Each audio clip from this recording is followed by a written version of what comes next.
Daud, teman-temannya ngomong, itu betul. Dia bilang, telah ditiba dia kata hati Tuhan padamu. Maksudnya gini loh, Daud, bahasa sekarang ini ya, yang saudara ngerti. Ini kesempatan nih, Saul lagi lengah, ya kan? Saul lagi lengah tuh, lagi masuk di dalam goa tuh. Ini kesempatan nih, berarti ini Tuhan nih, waktu yang Tuhan bilang sama kamu nih. Saat ini juga Saul diserahkan dalam tangan Daud.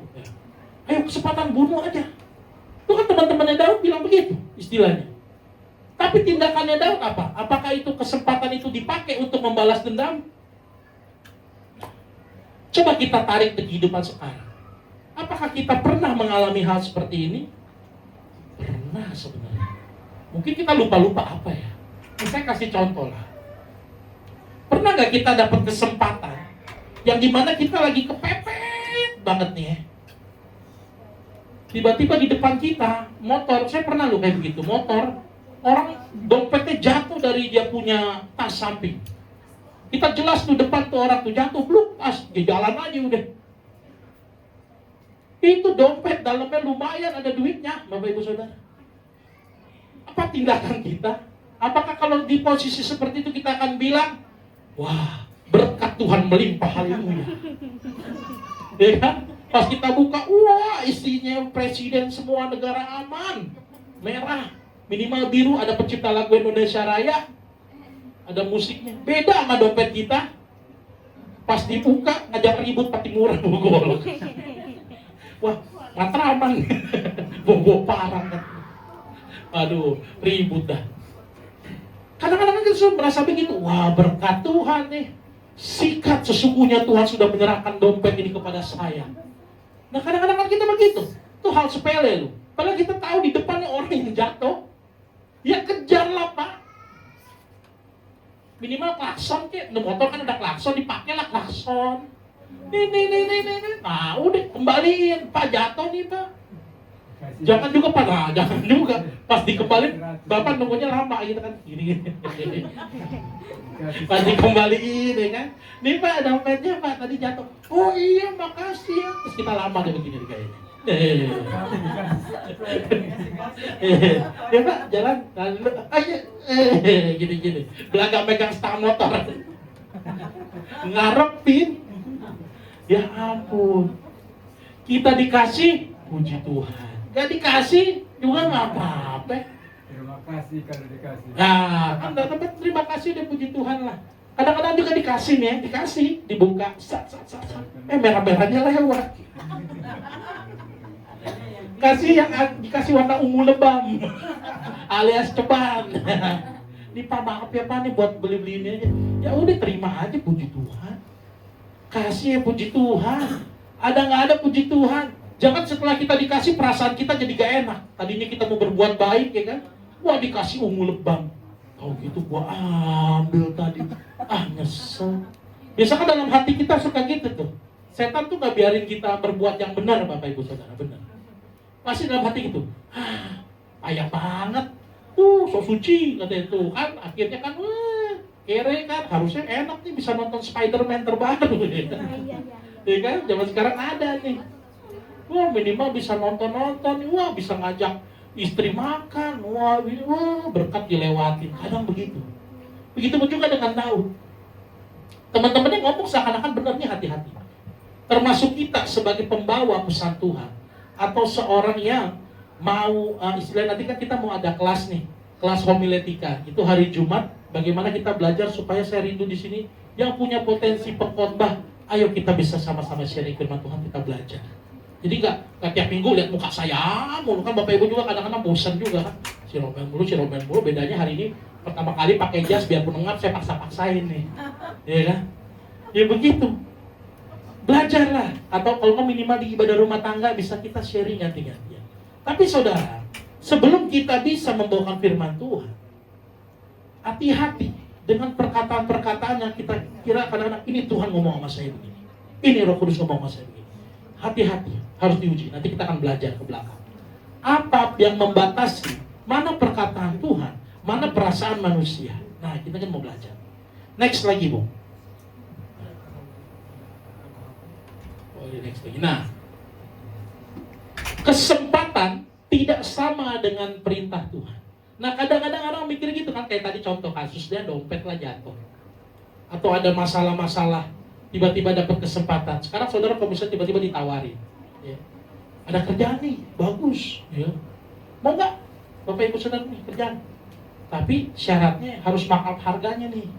Yang tadinya harga sekian, tapi saudara pernah lihat nggak di sosial media? Ini sekarang kan lagi rame soal pencucian dana. Tahu nggak pencucian dana? Cuci uang. Nah, cuci uang.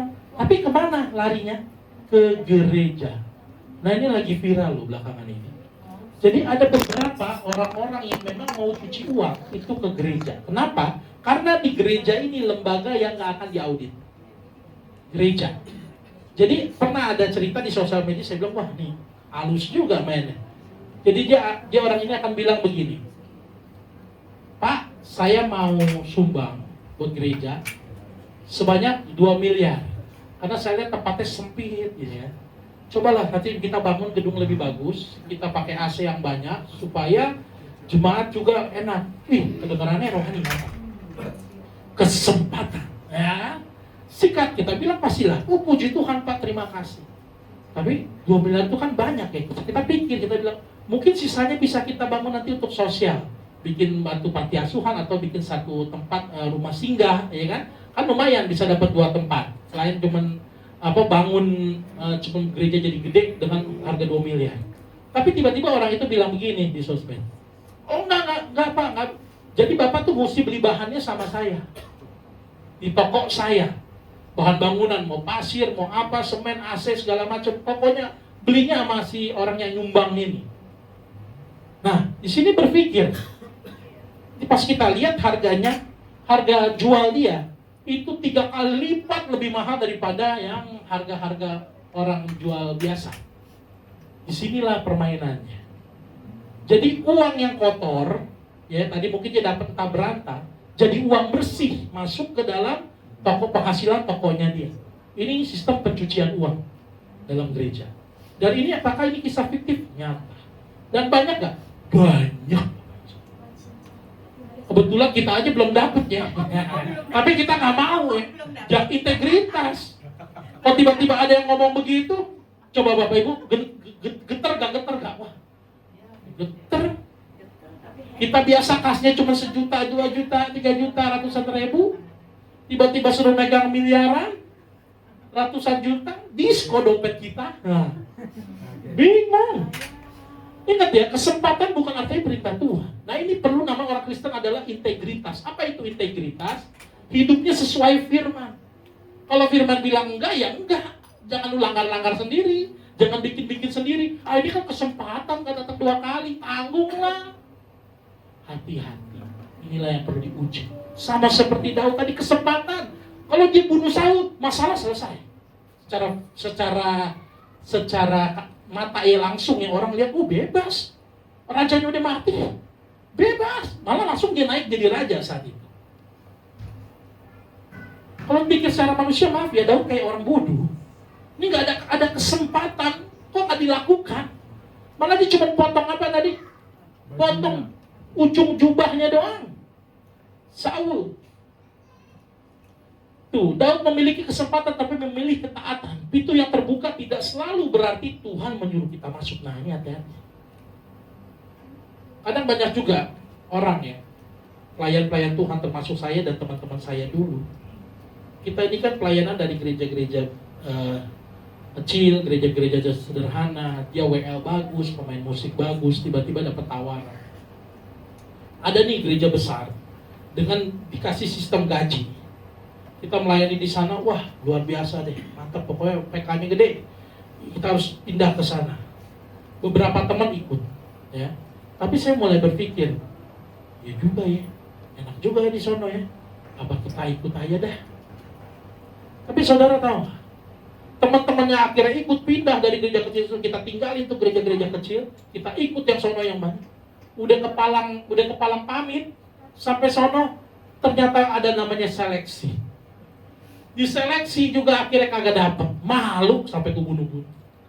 Kadang-kadang orang berpikir, wah ini kesempatan nih, Tuhan buka pintu buat saya, buat supaya karir rohani saya naik. Kok pelayanan karir? Pelayanan bukan karir, saya mau kasih tahu. Pelayanan ini bukan jenjang. Jangan orang berpikir, kadang orang suka salah nih berpikir. Penerima tamu yang beresin bangku, ya kan? Wah ini paling rendah. Nggak begitu loh. Yang jemputin orang paling rendah. Nggak begitu. Yang khotbah paling tinggi. Nggak begitu. Tuhan sistemnya nggak begitu. Pelayanan ini seperti di kitab Roma bilang, kita ini satu tubuh Kristus. Kebetulan aja saya modalnya Peter bisa ngomong, bisa ngajar. Ya udah itu talenta saya. Atau saya bisa main musik. Atau Pak Edmond bisa nganter-nganter. Ya kan? Atau siapa teman-teman istri saya bisa rapi-rapi. Itu talenta dan semua sama di hadapan Tuhan. Gak ada yang lebih hebat, gak ada yang lebih hebat. Kayak tadi Kak Desi suaranya bagus banget kan, nyanyinya kan tapi sampai atas bawah gitu keren ya. Sampai ku dapat mahkota, ya enak tuh. Kalau saya yang nyanyi, mik masuk tenggorokan ya. Bisa pulang Bapak Ibu Saudara ya. Itu beda-beda talenta setiap orang. Jadi jangan berkecil hati. Kemarin saya WA sama Arya, saya senang. Arya saya bangga hari ini dia doa syafaat. Kemarin pas saya dengar dia doa di YouTube, dahsyat juga. Tapi tahu nggak saudara, hati saya kemarin tuh sempat terharu juga. Arya ada WA saya ngomong begini. Gak apa-apa ya Arya, Om Romo kasih tahu ya. Arya ada WA saya ngomong begini. Puji Tuhan Om, akhirnya saya berguna juga. Di situ hati saya kayak merasa, iya loh. Maksudnya sampai segitunya ya, orang senang melayani Tuhan. Kita semua berguna loh sama Tuhan. Sebenarnya yang membatasi kita bilang kita nggak berguna siapa? Diri sendiri kadang. Mungkin orang lain ada yang kayak gitu. Orang lain ngerasa, lu nggak berguna, lu nggak bisa. Makanya kita stop ya. Ngomong kepada orang lain, kepada anak kita, kepada siapapun pasangan kita ngomong lu nggak berguna, stop. Karena Tuhan aja mau pakai setiap kita. Siapa kita ngatain orang gak berguna? Semua kita berguna. Semua kita punya talenta, punya karunia yang dimana kita modal untuk melayani Tuhan. Makanya saya senang. Boleh di next lagi, Bu. Nah, masalah manusia ini ada di hati. Jadi yang harus ditundukkan pertama kali adalah hati. Nah ini yang tadi saya bilang garis batas. Di mana kita bisa tahu apakah ini hasil pemikiran kita dari pikiran, perasaan, makanya kita luapkan, atau memang ini benar-benar perintah Tuhan. Dari mana tahunya? Ini dari sini. Hati harus ditundukkan. Perasaan itu cuma sinyal, ya. Tapi bukan selalu instruksi. Ngerti nggak? Perasaan kita kayaknya nggak enak nih di sini nih. Tapi kayak kita mau langsung, udah kita cut. Gitu. Enggak. Belum tentu itu instruksinya. Kayak saya waktu itu berapa kali tarik ulur, saya pengen waktu itu melangkah dari tempat gereja saya yang lama. Saya kalau mau dibilang jujur, gak betah, benar-benar gak betah. Karena pelayanannya orientasinya udah bukan jiwa-jiwa. Nah di sini saya sempat berontak, saya bilang, kalau mau ikutin kedagingan saya, udahlah, cabut aja lah. Ngapain buang-buang waktu sampai saya di sana 4 tahun lebih? Ngapain gitu kan? Tapi saya bertahan, sabar sampai ada waktunya Tuhan bilang jalan, baru kita jalan. Nah, jadi kita harus ukurnya begini. Apakah perasaan saya sesuai dengan firman Tuhan? Kalau perasaan saudara ngajar saudara untuk marah, untuk membenci orang, untuk menghina orang, merendahkan orang, itu udah pasti bukan dari Tuhan. Udah pasti. Karena nggak mungkin yang dari Roh Kudus bertentangan dengan apa yang Roh Kudus ajarkan itu sendiri. Nah, apakah perasaan ini hasil dari iman atau dari luka? Nah, ini juga penting. Kadang-kadang orang menimbang-nimbang, apalagi masalah rumah tangga, sering banget nih, tipis-tipis. Apa yang gue timbang-timbang nih, kayaknya laki gue udah gak cocok sama gue. Bini gue kayaknya udah gak cocok. Terus kadang-kadang kita juga sama anak ya, sering begitu. Ini kayaknya anaknya begini-begini. Aduh, kayaknya masa depannya gak ada. Kan suka-suka ngomong begitu kita. Menimbang-nimbang perasaan. Terus mulai kadang-kadang tuh muncul.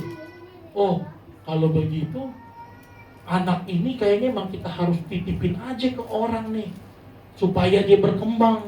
Wah, siapa tahu ini perasaan dari Tuhan. Banyak kan orang itu. Jangan pikir di Kristen gak ada kayak titipan, maaf ya, kayak pesantren gitu, gak ada. Ada loh. Jadi anak itu akhirnya dititipin. Karena kita merasa ini adalah, wah ini dari Tuhan nih.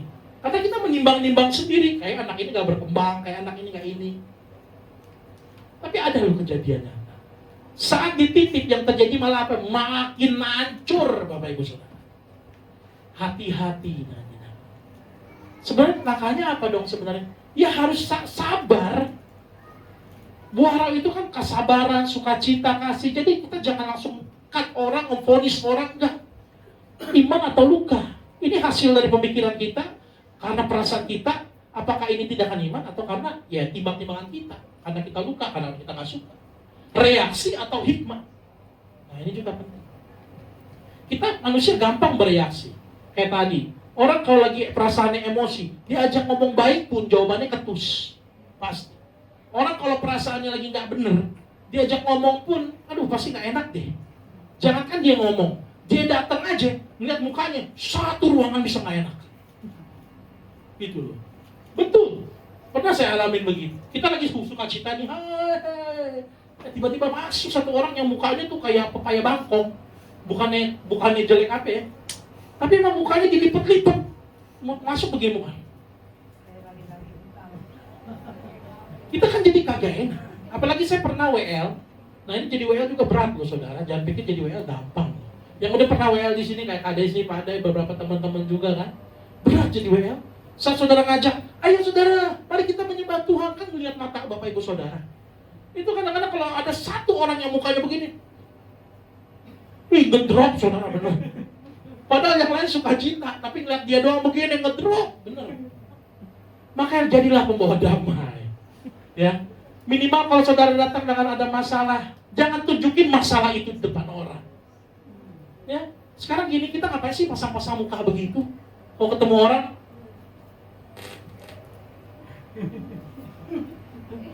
pengen banget ditanyain. So cool, man. Ada teman saya begitu, saya geplak beneran. Ada aja masuk-masuk modelannya begitu. Kalau kumpul sama kita ya, dia datang ini. Kita tanya, kita kan mencairkan suasana ya. Pesan-pesan, mau makan apa? Makan apa? Gini kayaknya. Ntar aja. Tembak di sini. Kadang-kadang oh Tuhan, ingat gua roh, kesabaran. Gak usah sokul, beneran. Sokul gitu gak menambah kegantengan Anda. Siapa yang ngomong begitu? Kadang kan orang-orang kan kayak ngomongnya diem-diem.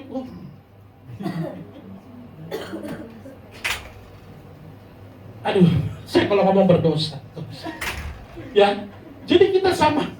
Harus namanya penundukan hati. Manusia ini jangan banyak tingkah. Hati kita ukur. Makanya gini loh, ada kan orang bilang, lebih baik berpikir 1000 kali sebelum ngomong. Banyak kan lebih cepat mulut dibanding dengan pikiran kita. Lagi disenggol dikit, wah, terus habis itu baru nyesel. Besok ya, aduh gue nyesel ya kemarin ngomong begini ya. Nah kadang-kadang keputusan kita ini harus kita timbang-timbang. Seperti Daud tadi, biarpun sekelilingnya bilang, ini kesempatan nih kata Tuhan nih, bunuh nih. Tapi Daud memilih apa? Memilih tunggu waktunya Tuhan. Coba next lagi. Ini dikit lagi kok Bapak.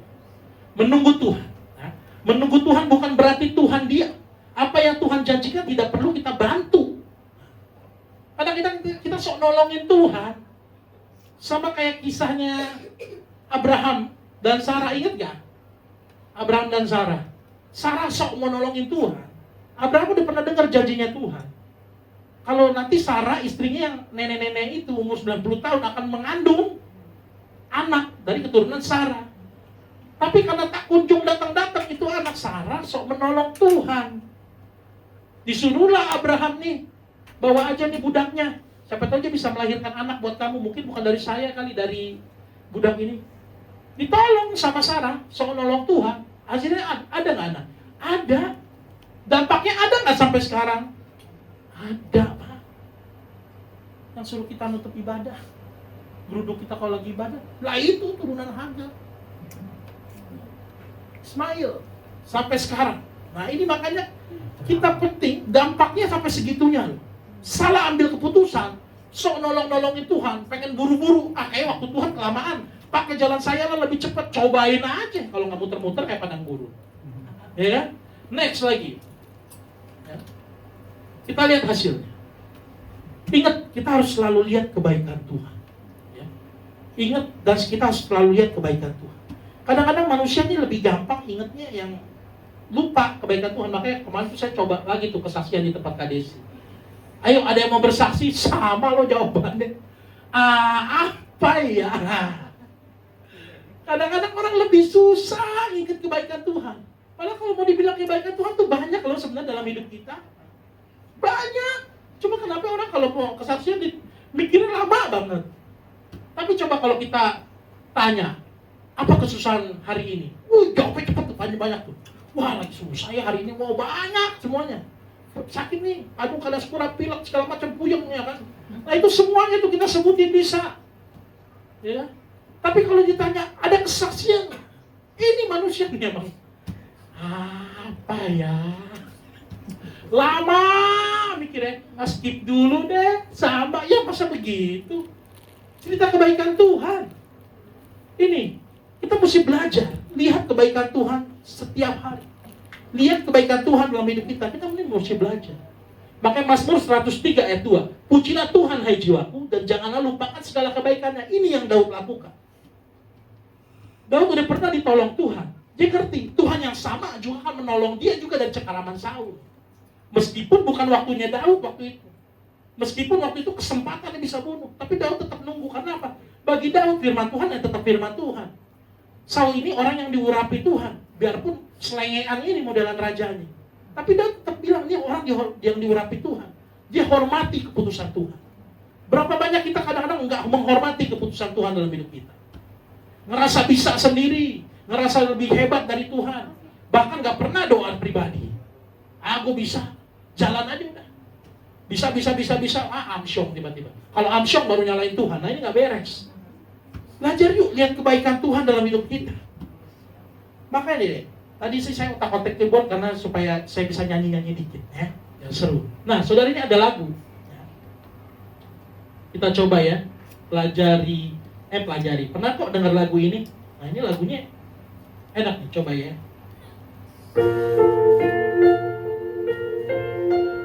Oh lagu ini. Nanti kalau dia pada bisa main keyboard, iringin saya ya.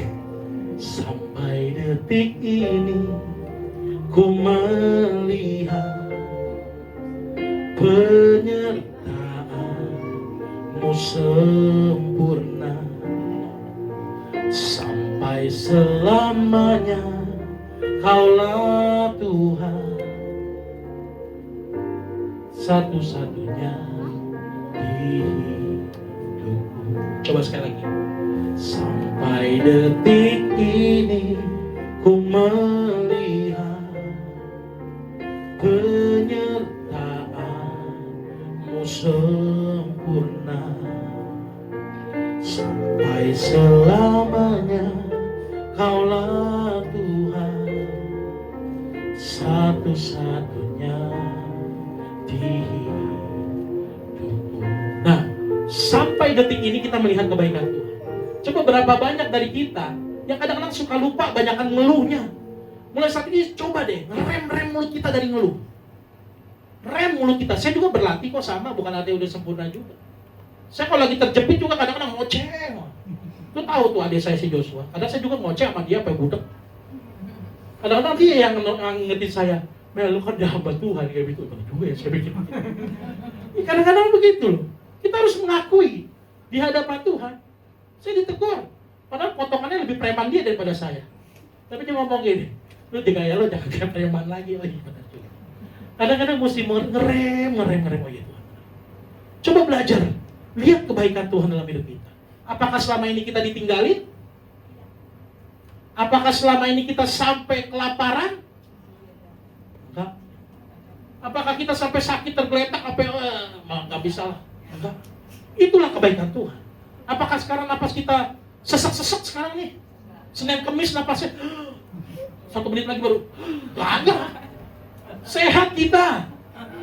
Ya kan? Selama rambut masih nunggu terus, brewok masih nunggu terus, itu sehat kondisinya. Ya kan? Biarpun gigi nggak bisa nunggu lagi, tetap Tuhan baik. Ya kan? Senyumnya tuh lihat kayak Pak Tubur, wih senyum Pepsodent. Saya suka, saya paling senang yang begini. Boleh next nih terakhir ya. Udah habis ya Bu? Nah, ini penutup. Belajar lihat kebaikan Tuhan seperti Daud. Coba kita tahu kan ending cerita Daud? Siapa yang balas Saul akhirnya? Daud sendiri atau? Filistin. Hah? Filistin. Iya. Tuhan Pak maksudnya Pak. Tuhan yang balaskan itu. Tuhan yang selesaikan itu perkara masalah Daud. Jadi kita jangan ada lagi yang namanya masih sekarang mikirin masalah. Ada masalah kita pikirin. Begini nih gaya kita nih. Ada masalah kita pikirin. Anak ajak ngomong, berisik. Istri ajak ngomong, pak bawel. Yang ada ribut, saudara. Lagi bini bisa dikeplak sama bininya. Apalagi kalau bininya potongannya kayak Kalestari. Wah, ditimpuk. Kalau Nono masih bisa saya kendalikan. Pakai mentok, ya kan? Ya kan? Ini kan luar biasa. Sosok mikir begini kayak Aristoteles atau mikirin apa? Kayak patung yang itu tahu sih begini nih. Masalah dipikirin kagak kelar, Bapak Ibu saya mau kasih tahu. Daripada begini, nih saya ajarin gayanya nih ya. Begini daripada begini ya. Nah, doa. Ganti gayanya, pakai dua tangan doa merem. Kalau nggak model lain lagi ada. Panggil, ma, anak-anak yuk. Nah, pegangan tangan berdoa bersama. Itu yang penting. Masalah dipikir nggak bakal kelar. Haleluya. Ingat, nah ini Tuhan Yesus sudah berdoa loh. Dia berdoa juga bagi kita. Saudara kalau mau baca ini keren. Di Yohanes 17 ayat 20. Waktu itu Tuhan Yesus berdoa untuk murid-muridnya sebagai penutup. Dan bukan untuk mereka ini saja aku berdoa, ini kata Tuhan Yesus. Tetapi juga untuk orang-orang yang percaya kepadaku oleh pemberitaan mereka. Apakah kita termasuk orang-orang ini? Saya tanya. Percaya nggak kita dengan Tuhan? Percaya nggak Yesus adalah Tuhan? Kita termasuk orang-orang yang didoakan oleh Tuhan Yesus. Supaya apa doanya? Intinya kalau Bapak Ibu Saudara nanti baca. Sampai kita melihat kasih Tuhan yang nyata terus dalam hidup kita. Sampai iman kita gak pernah goyah. Nah itulah kasih Tuhan, itulah Tuhan Yesus berdoa buat kita. Ya masalah-masalah mah kecil. Dikejar pinjol, utang, anak sekolah, tetek bengek lainnya, gak usah pusing. Sakit penyakit sekalipun gak usah pusing. Karena kita punya Allah yang lebih besar daripada itu semua. Amin. Mari tenangkan hati kita. Bukan karena semua masalah sudah selesai, tetapi karena kita tahu kepada siapa kita menyerahkan semuanya. Yaitu kepada tangan Allah yang perkasa, Yesus Kristus. Haleluya. Mari kita bersatu di dalam doa untuk firman Tuhan. Terima kasih Tuhan Yesus. Ajar kami sampai detik ini agar kami melihat kasih setia Tuhan yang begitu luar biasa dalam hidup kami. Pakai kami untuk bagaimana kami menjaga hati kami. Karena terkadang hati kami goyah oleh karena perasaan-perasaan kami yang membuat kami bahkan menjadi lemah, membuat kami menjadi undur karena perasaan-perasaan yang mengganggu. Tuhan, kami percaya Tuhan, biarlah perasaan kami seperti perasaan Tuhan, selalu memikirkan kebaikan Tuhan. Karena kami percaya jika Tuhan sudah pernah menolong kami, Tuhan yang sama juga akan menolong kami di hari-hari selanjutnya. Kami bersyukur Tuhan kami memiliki Allah yang hidup, Allah yang luar biasa, Yesus Kristus Tuhan. Ampuni kami jika mulut kami lebih banyak mengeluh, pikiran kami lebih banyak bersungut-sungut, dan hati kami lebih banyak untuk bersumpah serapah. Ampuni kami ya Tuhan. Ajar kami melihat kasih-Mu lebih dari cukup. Ajar kami melihat karya salib-Mu yang begitu luar biasa, pengorbanan-Mu bagi kami. Itu yang menyelamatkan kami. Kami bersyukur Tuhan dengan ini adanya kami hidup. Semua oleh karena anugerah Tuhan. Terima kasih Tuhan. Kau Allah yang luar biasa. Kau Allah yang ajaib. Terima kasih Bapa, kami bersyukur Tuhan buat hari ini. Biarlah firman Tuhan yang boleh ditaburkan dapat tertanam, berakar, bertumbuh dan berbuah dalam kehidupan kami. Terima kasih Tuhan Yesus. Hanya dalam nama Tuhan Yesus Kristus kami berdoa dan mengucap syukur. Haleluya. Amin. Tuhan Yesus memberkati. Saya kembalikan.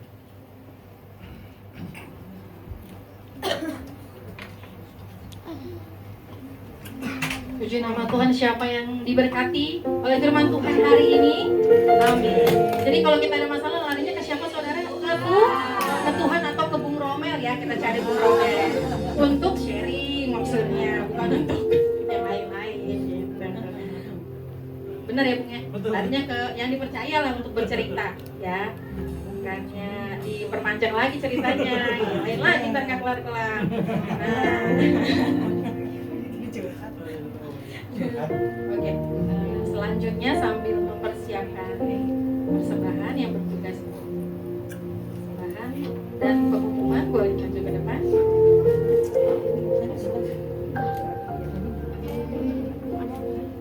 Sebelum itu kita memulai dulu doa persembahan. Mari kita bersatu dalam doa.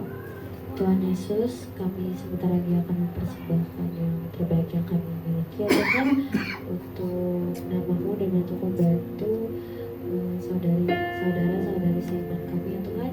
Berkatilah agar persembahan yang kami berikan dapat menjadi berkat bagi orang lain di sekitar kami ya Tuhan. Terima kasih Tuhan Yesus, kami telah berdoa dan mengucap syukur untuk dosa dan kesalahan kami. Haleluya. Amin. Shalom, selamat malam Bapak Ibu, saudara-saudari semua. Shalom. Pengumuman hari ini adalah ibadah raya dimulai jam 17.45. Kedua, ibadah keluarga sekaligus pengucapan syukur ulang tahun Kakak Grace akan diadakan pada hari Rabu 19 Agustus 2026 jam 7 malam. Tiga, ibadah next gen akan diadakan pada minggu terakhir. Demikian pengumuman yang dapat saya sampaikan. Tuhan Yesus memberkati kita semua. Iya, ada pengumuman tambahan.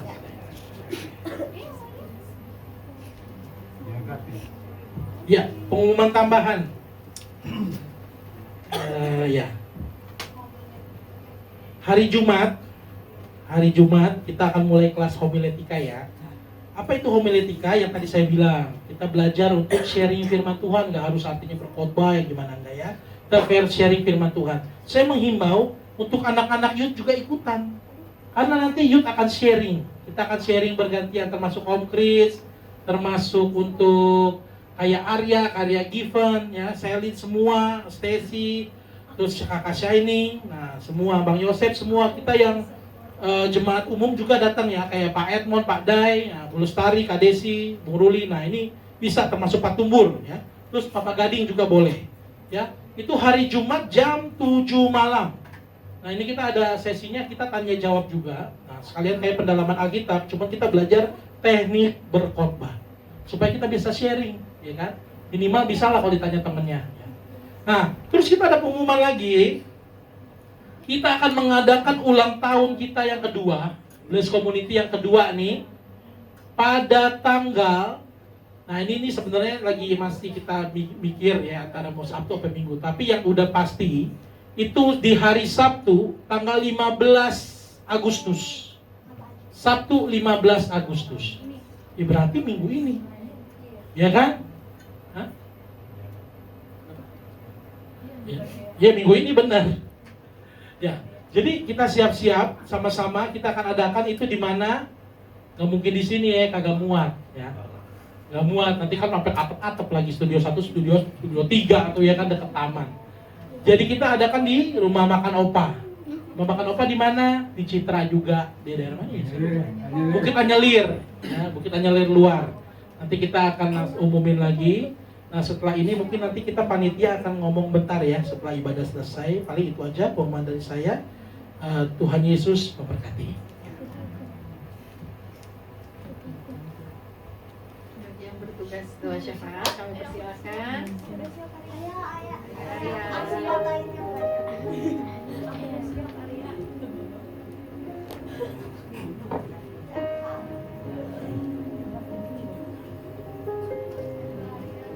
Mari kita bersatu dalam doa. Tuhan Yesus, kami datang ke hadapan-Mu dengan hati yang bersyukur. Kami percaya bahwa Engkau adalah Tuhan yang mendengar setiap doa dan mengetahui setiap kebutuhan kami. Pada kesempatan ini, kami mau membawa gereja, keluarga, dan setiap pergumulan kami ke dalam tangan-Mu. Tuhan Yesus, tuntun dan pimpin setiap ibadah, pelayanan, komunitas, dan setiap kegiatan yang dilakukan. Berikan hikmat, kekuatan, dan hati yang tulus pada setiap orang yang melayani. Biarlah Blessed Community terus menjadi gereja yang berpusat kepada Kristus, setia kepada firman-Mu, dan menjadi berkat lagi banyak orang. Kami secara khusus berdoa untuk keluarga Gembala Bapak Romel Luhu 5 bersama dengan istri dan anak-anak.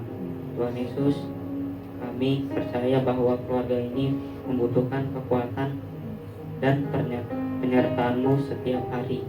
Berikan kesehatan, perlindungan, hikmat, sukacita, dan damai sejahtera. Jagalah rumah tangga mereka dan kuatkan mereka dalam menjalankan setiap tanggung jawab dan pelayanan yang Tuhan percayakan. Tuhan, biarlah kasih karunia dan penyertaan-Mu selalu ada atas keluarga mereka. Kami berdoa untuk kesehatan seluruh jemaat Blessed Community, bagi setiap jemaat yang sedang sakit, dalam proses pemulihan atau sedang menghadapi kelemahan tubuh.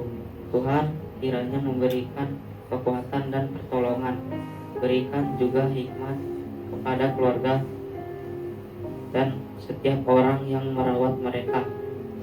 Kami menyerahkan kesehatan setiap jemaat ke dalam tangan-Mu, karena kami percaya Engkau adalah Tuhan yang memelihara kehidupan kami. Selanjutnya kami berdoa untuk setiap keluarga dan rumah tangga yang ada di Blessed Community. Tuhan Yesus, jagalah setiap keluarga kami. Berikan kasih, kesabaran, pengampunan, dan keharmonisan di dalam rumah tangga. Bagi keluarga yang sedang menghadapi masalah, pergumulan, atau keadaan yang sulit, berikan kekuatan dan jalan keluar. Biarlah setiap keluarga mereka menjadi tempat di mana kasih Kristus nyata dan nama Tuhan dimuliakan. Tuhan, kami juga membawa anak-anak dan youth ke dalam tangan-Mu. Biarlah mereka bertumbuh dalam pengenalan akan Kristus dan firman Tuhan. Berikan hikmat dalam memilih pergaulan, keberanian untuk hidup benar, dan kekuatan untuk menghadapi setiap tantangan zaman. Jauhkan mereka dari hal-hal yang dapat membawa mereka menjauh dari Tuhan, dan pakailah setiap tantangan zaman. Jauhkan mereka dari hal-hal yang dapat membawa mereka menjauh dari Tuhan, dan pakailah generasi ini menjadi generasi yang takut akan Tuhan dan menjadi berkat bagi banyak orang. Kami juga berdoa untuk pekerjaan, usaha, pendidikan, dan setiap kebutuhan jemaat. Tuhan Yesus, Engkau mengetahui setiap kebutuhan kami, bahkan sebelum kami mengatakannya. Berikan hikmat yang mereka bekerja dan menjalankan usaha. Bukakan jalan lagi bagi mereka yang sedang mencari pekerjaan, dan berikan kemampuan serta penyertaan bagi setiap anak yang sedang menempuh pendidikan. Ajarkan kami untuk tetap bekerja dengan jujur, bertanggung jawab, dan selalu mengandalkan Tuhan dalam setiap keadaan. Dan yang terakhir, kami berdoa untuk bangsa Indonesia dan masa depan Blessed Community. Tuhan, kami berdoa bagi bangsa kami, bagi pemerintah dan setiap pemimpin yang Kau tempatkan. Berikan hikmat, keadilan, keamanan, dan damai sejahtera bagi negara ini. Kami juga menyerahkan masa depan Blessed Community ke dalam tangan-Mu. Tuntun setiap rencana, langkah, dan pelayanan kami. Biarlah gereja ini hanya bertumbuh secara jumlah, tapi semakin bertumbuh dalam iman, kasih, karakter, dan pengenalan akan Kristus. Tuhan Yesus, kami menyerahkan seluruh doa dan permohonan ini ke dalam tangan-Mu. Kami percaya Engkau mendengar doa kami dan kehendak mulah yang terbaik bagi kehidupan kami.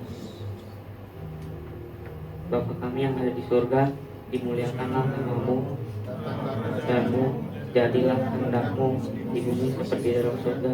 Berikanlah kami rezeki pada hari ini dan makanan yang secukupnya, dan ampunilah kesalahan kami seperti kami pun mengampuni orang yang bersalah kepada kami, dan janganlah membawa kami ke dalam percobaan, tapi lepaskanlah kami dari yang jahat, karena Engkaulah yang mempunyai kerajaan dan kuasa dan kemuliaan sampai selama-lamanya. Amin. Bisa nama kita diri, kita akan mengakhiri ibadah kita. Mari kita bangkit berdiri, kita akan mengakhiri ibadah kita akan menerima berkat Tuhan. Terima kasih Tuhan, pada hari ini kami sudah beribadah. Kami beribadah bukan secara rutinitas kami beribadah atau mengisi waktu luang kami, tapi kami beribadah karena kami mengasihi Tuhan. Biarlah Tuhan terimalah ibadah kami ya Tuhan, yang sederhana di hadapan-Mu menjadi dupa yang harum di hadapan-Mu. Terima kasih Tuhan Yesus, biarlah hari-hari ke depan kami menjadi berkat bagi banyak orang. Biarlah hidup kami semakin serupa dengan Kristus. Kami berbuah bagi kemuliaan nama Tuhan. Mari angkat tanganmu, kita bersama-sama menerima berkat Tuhan. Tuhan memberkati engkau dan melindungi engkau. Tuhan menyinari engkau dengan wajahnya dan memberi engkau kasih karunia. Tuhan menghadapkan wajahnya kepadamu dan memberi engkau damai sejahtera. Pulanglah, terimalah berkat daripada Allah Bapa, cinta kasih daripada Tuhan Yesus Kristus, dan persekutuannya daripada Roh Kudus selalu menyertai kita dari hari ini sampai Maranatha. Tuhan Yesus yang datang kedua kali menjemput kita di awan permai. Yang sudah menerima berkat Tuhan sama-sama katakan amin. Tuhan Yesus memberkati. Silakan duduk, selamat hari Minggu. Thank you, Shani. Thank you, Kadesi. Om Tuhan memberkati ya. Om Tuhan memberkati. Minta Tuhan memberkati. Badai, Tuhan memberkati badai.